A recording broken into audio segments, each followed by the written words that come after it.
Fala sócio, tudo bem? Vamos para mais um daqueles videozinhos rapidinho, sem edição mesmo, então vai tropeçando mesmo, foca no conteúdo, porque eu vou trazer aqui para você o resultado do terceiro trimestre de 2020 da Raia Drogasil. Vamos falar aqui primeiro dos destaques. Então, abertura de loja, 64 lojas abertas, a gente já vai comentar sobre o guidance, se eles estão indo bem de acordo com o guidance deles, porque diferente da maioria das empresas da Bolsa de Valores, eles mantiveram o guidance, né? 240 lojas para esse ano.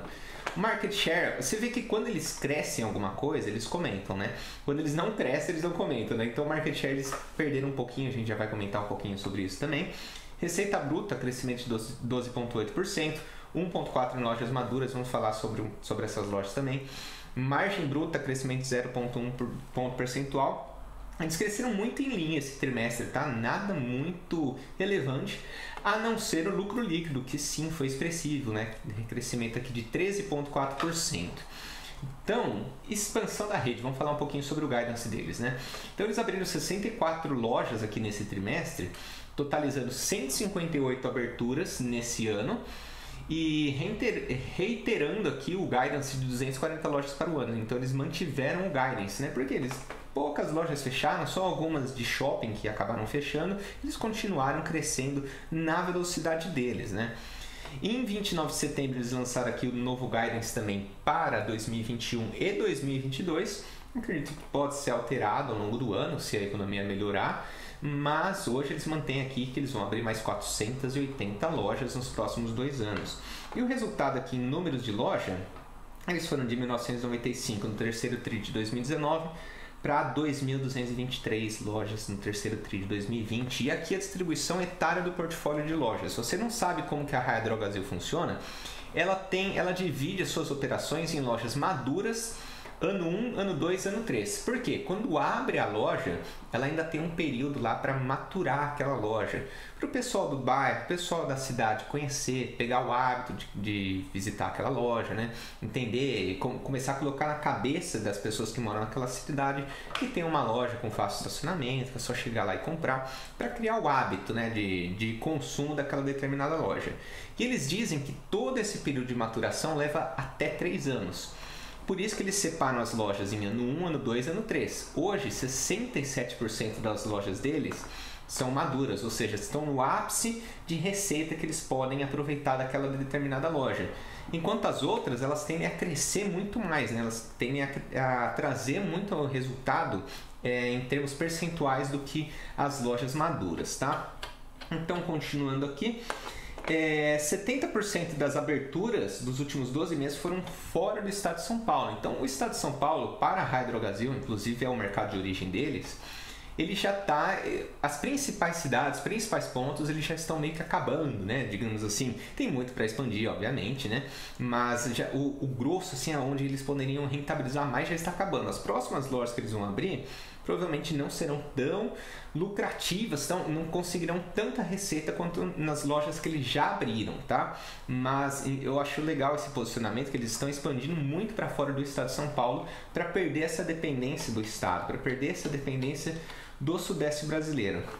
Aqui a participação de mercado, tá? Você vê que ó, o market share dela caiu de 13,3 para 13,2. Uma quedinha aí, nada muito assustadora, né? Nada preocupante. Eu acho que o momento do mercado é um mercado bagunçado como um todo, em todos os setores, né? Então eles mandaram bem, né? Eles estão mantendo tudo muito em linha. Vamos comentar aqui um pouco, ó. Eles dão meio que uma explicação, né? A participação teve uma retração aqui de 0,1 ponto percentual. No estado de São Paulo foi de 25,1, uma retração de 0,6 percentual. Então o estado de São Paulo pegou bastante. Já no norte eles conseguiram aqui um ganho de 1,6 pontos percentuais. No sul também tiveram aqui 0,9 ponto percentual. No nordeste cresceram 0,4, no sudeste cresceram 0,1, muito em linha, né? Então o que realmente pegou, o que realmente pegou foi o estado de São Paulo e o centro-oeste. O centro-oeste eles perderam aqui 2,2 pontos percentuais. Aqui eles explicam perda tipicamente elevada na participação no mercado centro-oeste. Por quê? Essa perda de participação é uma distorção causada por um crescimento de vendas sell-in de distribuidoras que abastecem pequenas varejistas fora de Goiás. Então, sell-in é quando a distribuidora ela entrega diretamente, né? é a venda da distribuidora ao invés da farmácia em si, tá? Devido aos benefícios fiscais concedidos pelo Estado. Então eles aproveitaram do benefício fiscal, acabaram meio que vendendo mesmo tanto, mas de forma diferente, né, digamos assim. Desculpa novamente. É importante ressaltar que a maior parte das lojas e shopping que foram as mais afetadas no trimestre, em função de horários reduzidos e da redução de tráfego de clientes, estão localizadas em regiões nobres. Por que eles estão falando isso? Se você olhar esse quadrinho aqui, essa tabela, ela corresponde aqui, vendas de varejo do terceiro trimestre de 2020. Então, eles cresceram em todas as linhas, tá? O total, as mesmas lojas e as lojas maduras, tá? Eles dividem as lojas deles em lojas nobres, lojas híbridas, lojas populares. Você pode perceber que eles cresceram em todas as linhas, menos em lojas maduras e lojas nobres. Por quê? Eles estão apontando aqui que essas lojas nobres e maduras, a maior parte delas está dentro de shoppings. Então eles acabaram vendendo menos nesse período, porque shopping estava fechado, começou a flexibilizar um pouco, mas ainda tem horário reduzido. Então eles acabaram perdendo um pouquinho de receita aqui, tá? Receita bruta, falando um pouco da linha de serviço, tá? Eles trabalham com perfumaria, OTC, que é over the counter, é basicamente você entrar numa loja, numa farmácia da Raia Drogasil. Deixa eu explicar isso aqui melhor para vocês. Você entrar numa loja da Raia Drogasil e você vai encontrar lá um Epocler, Parema, Engov, alguma coisa que você não precisa de prescrição, não precisa de nada disso, né? Então eles fazem essa divisão e isso é chamado de over the counter. O que você precisa de prescrição, eles jogam aqui com o nome de marca, né? Que é a marca, são produtos de marca. Genéricos a gente conhece. Então você vê, se você olhar aqui no primeiro e segundo trimestre, caiu bastante a venda de marca, né? Caiu de 44% para 42%, 41,7%. Por quê? Porque o pessoal não está passando por exames específicos, não está indo no médico nesse período de quarentena, né? Não está indo fazer exames específicos, não tem a necessidade de produtos de prescrição. Por outro lado, no desespero da quarentena, né, você vê que houve um aumento significativo aqui do over the counter. Eles foram de 19,6 para 21,9. Por quê? O pessoal quis meio que estocar. E isso está regularizando. Desculpa novamente, gente. Isso está regularizando. Você pode ver que está indo de 21,9 para 20, enquanto a marca está indo de 42,5 para 42,7 e tende a aumentar um pouquinho mais, tá? Os produtos de perfumaria se mantiveram em linha aqui 25, os genéricos também 11, tá? Mas esses aqui que acabaram dando uma distorção devido a essa não necessidade de ir no médico nesse momento e meio que necessidade de estocar medicamento para evitar ficar indo na farmácia toda hora, né? Apesar das lojas localizadas dentro de shoppings, horários curtos e tráfego de clientes, continuam a priorizar. Aqui eles falam um pouquinho do crescimento, excluindo essa parte de shopping, tá? Eles montaram esses 3 gráficos mais para explicar como que seria o crescimento se não fosse, se eles não dependessem de shopping, né? Seria um crescimento muito maior, só que o shopping está fechado e ponto, né? Não adianta você explicar quanto a isso, né? O que a Renner vai fazer, né? O shopping está fechado, então não vou nem lançar release, né? Mas enfim, achei interessante esse dado, de toda forma. O dado que eu mais gostei, que mais me surpreendeu aqui, foi o posicionamento digital deles aqui. Deixa eu descer um pouquinho mais aqui novamente. Entregas atendidas pela loja terceiro trimestre de 2020. Gente, eu fiquei muito de cara com isso aqui mesmo. É surpreendente. 85% das entregas atendidas pela loja foram realizadas em até 4 horas. 4% no mesmo dia, 11% no dia seguinte. Os canais digitais hoje representam 7,1% das vendas do varejo. Então eu sempre disse aqui, inclusive eu tenho uma análise completa da Raia Drogasil, se vocês quiserem dar uma olhada, eu vou deixar o link aqui em cima para vocês verem. Que eu sempre disse que eu tenho um certo receio da Raia Drogasil, porque medicamento é um negócio difícil você entrar online, né? Então, se você precisa de algum remédio, você está com dor de cabeça, você não quer esperar 1 dia, 2 dias para pegar esse remédio. Você quer ele na hora. Eu sempre falei, eu acho que eles estão muito devagar nisso. E enquanto a Amazon, daqui a pouco, ela está entregando drone em meia hora, né? Então a Amazon pode vir a tomar esse mercado deles. Só que eles me provaram o contrário. Eu estou feliz com isso, tá? Fique claro que eu estou feliz com isso. Que eles entenderam a necessidade de entrega rápida de medicamento e eles já estão atuando com isso. Então eu fiquei muito feliz aqui com essa notícia deles, tá? Porque a Amazon ela vai vir para dar trabalho nessa parte de medicamento, né? Ela já está fazendo isso nos Estados Unidos também, então ela tende a fazer isso também aqui no Brasil. Então eles se posicionarem dessa forma, entregar rapidinho, é muito bom para eles, está muito benéfico. Como que eles fizeram isso aqui? Eles fizeram aqui entregas de 1 a 4 horas em 138 cidades já, e eles pretendem expandir 66 a mais. Ah não, aqui eles comentaram do passado, né? 66 a mais do que no trimestre anterior, então eles pretendem continuar crescendo. E o que eles fazem? Eles fazem entrega a pé mesmo, de bicicleta. Aqui, ó, eles pegam aqui dentro de um raio de 1,5 km, eles têm uma base de clientes, eles sabem como entregar para esses clientes, então conseguem entregar bem rapidinho, né? Como resultado, o lucro bruto aqui você pode ver que aumentou bastante, teve um aumento de 13,1%. E a margem teve uma leve expansão aí de 0,1%, né? Nada muito expressivo, mas para o momento que a gente está vivendo, isso é extremamente positivo, tá? Extremamente positivo, se mantiver em linha. Despesas com vendas, eles fizeram bastante economia em aluguel, equivalente a 0,2 ponto percentual. Economias de 0,1 ponto percentual em despesas com pessoal devido ao afastamento de funcionários diagnosticados. Então, diagnosticados com... Não gosto de falar esse nome, desculpa, mas não falo. Eles tiveram aqui esse pequeno aumento, tá? Então, só que isso foi compensado pelo... Só que assim, essa economia que eles tiveram, ela compensou bastante todos os gastos extras que eles precisaram ter nesse período da pandemia. Porque se você vê aqui, quando veio a pandemia, eles tiveram aqui, ó, inclusão de equipamentos de proteção individual, limpeza adicional de lojas, maiores despesas com entregas, entre outras. Toda empresa teve muito mais gasto para manter a sua operação de uma forma limpa, né, de acordo com a regulamentação da Anvisa e tudo mais, né? Não sei quem está regulamentando isso, mas enfim, algumas normas, né, que eles precisaram cumprir para evitar de espalhar a doença, tá? Então, o que eles tiveram de economia acabou pagando essas despesas deles, tá? Despesas gerais e administrativas, eles registraram aqui uma pressão de 0,2 ponto percentual por investimento na nossa estrutura digital. Então você vê que caiu, ó, a despesa foi de...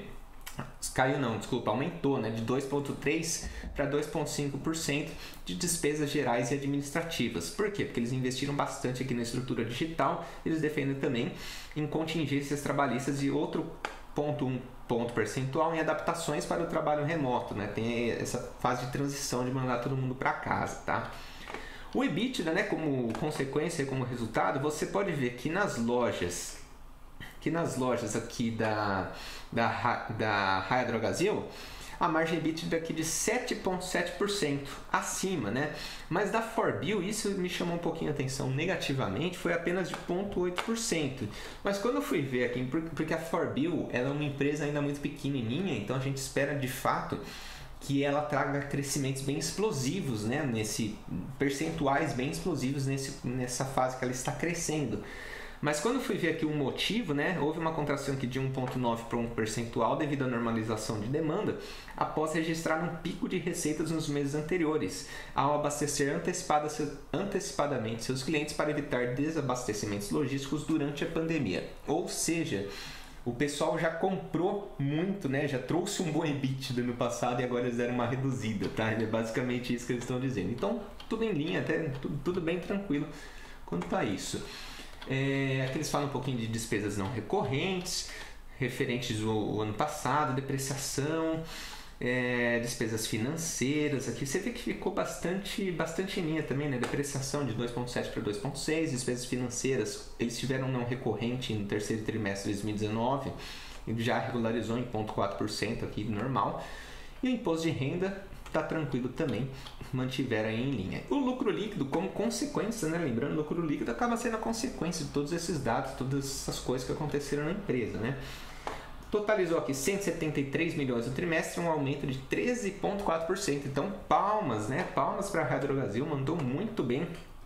A margem líquida ela manteve em linha também, 3,2%. O ciclo de caixa que eles comentam um pouquinho, né? O ciclo de caixa aqui de estoque, ciclo de caixa, recebíveis, fornecedores, tudo. Você vê que os estoques abaixou bastante, né? Voltou aí a normalidade, fornecedores está tudo normal também, recebíveis normais. Eles estão voltando ao ciclo de caixa normalizado em condições de normais temperatura e pressão, tá? O fluxo de caixa livre, eles conseguiram aqui 351 milhões e uma geração total de caixa de 331 milhões no terceiro trimestre. Então eles também tiveram aqui uma redução de capital de giro de 215 milhões aproximadamente. Eles apontam aqui onde que foi destinado os investimentos, tá? Então eles tiveram aqui, se você der uma olhada aqui nessa tabela, você vai ver que eles tiveram um fluxo de caixa operacional de 536 milhões, mas investiram 184, gerando um fluxo de caixa livre de 351. Esses investimentos que eles fizeram foi bem interessante aqui, 87 milhões foram destinados à abertura de novas lojas, porque eles continuam nessa pegada de crescimento. 37 milhões para reforma e ampliação das lojas existentes, então tem que manter uma estrutura, né, mesmo das lojas já existentes, e 59 milhões para investimentos em infraestrutura.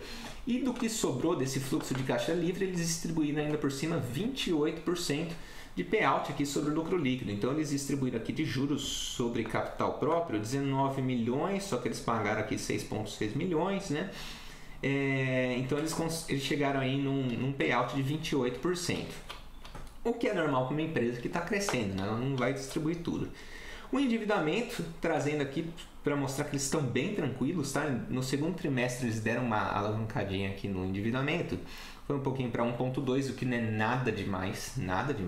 1,2 a dívida líquida sobre o EBITDA é super tranquilo, né? Super conservador. Mesmo assim eles voltaram para os patamares mais aderentes à Raia Drogasil, né? Que eles têm uma estrutura de caixa muito tranquila, eles não gostam de tomar muita dívida. Então você vê que eles têm aqui uma dívida de curto prazo de 536 milhões.